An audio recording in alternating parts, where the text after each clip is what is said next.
F1 is considering to have a sprint race on Saturdays, starting with the Canadian Grand Prix, which has attracted the attention of many fans. However, it will be taking some attention from Sunday's main race and breaking away from the tradition. What would you, the fans, think about a supercar sprint race? Here's an outline of each team. Russell and Latifi's Williams is Mercedes powered, so naturally the fastest sedan in the world today would be suitable.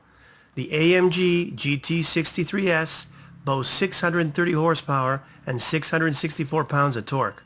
0 to 60 is done in 3.2 seconds and has a top speed of 196 miles an hour. Definitely not a slouch.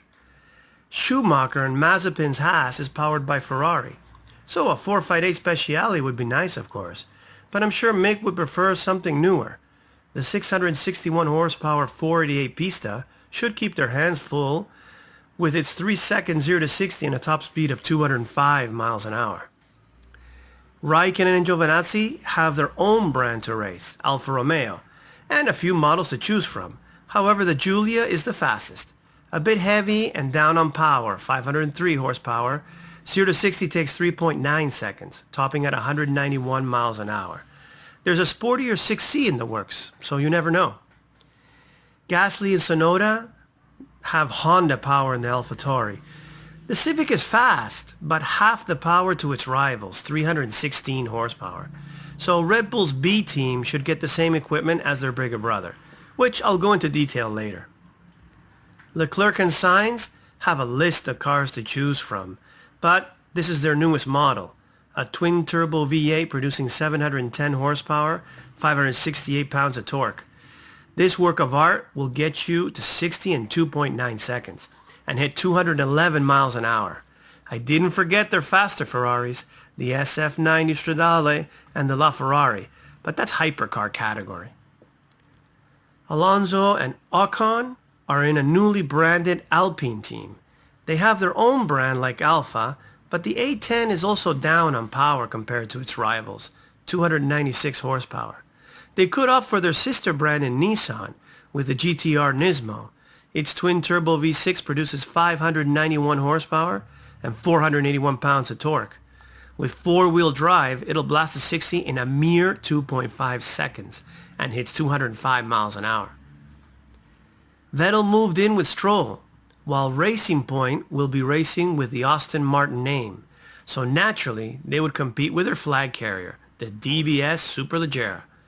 This V12 beauty boasts 715 horsepower and 664 pounds of torque. Since it's a Grand Tour, it's a bit on the heavy side and takes 3.4 seconds to 60, but it'll do 211 miles an hour. Ricciardo now is with Norris. They also have their own car, the McLaren 720S, and what a car it is. This speed machine has 710 horsepower and 568 pounds of torque with its 4-liter twin-turbo V8. 60 miles an hour takes only 2.9 seconds, and it'll hit 212 miles an hour. If that's not enough, wait till they get their hands on the 765 LT. Verstappen and Perez, plus the AlphaTauri drivers, will all have the NSX, a V6 hybrid producing 573 horsepower and 476 pounds of torque. With its 3 electric motors, it rockets to 60 in 2.9 seconds, with a top speed of 191 miles an hour. If the 650 horsepower Type R is released on time, it could go to Red Bull. Hamilton and Bottas have F1's official safety car, but cranked up to 10.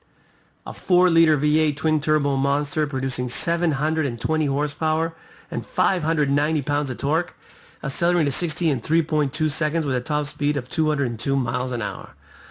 All the cars could be signed, photographed, and sold to the highest bidder, which could go to some beneficiary. It would promote each brand in the sport. Hey, it might even convince Honda to stay if it helps with sales. Imagine if one of these beauties was offered to the spectators. It might convince more to come. Who wouldn't want one of these cars signed and raced by their favorite driver? We could even invite former drivers like Coulthard in his SLS, Webber in his Porsche, or even F1 champ Rosberg to race. There's no limit, really. Thanks for watching. If you like the idea, please share, especially to those in F1. like the newly hired CEO Stefano Domenicali. And while you're at it, like and subscribe. Peace.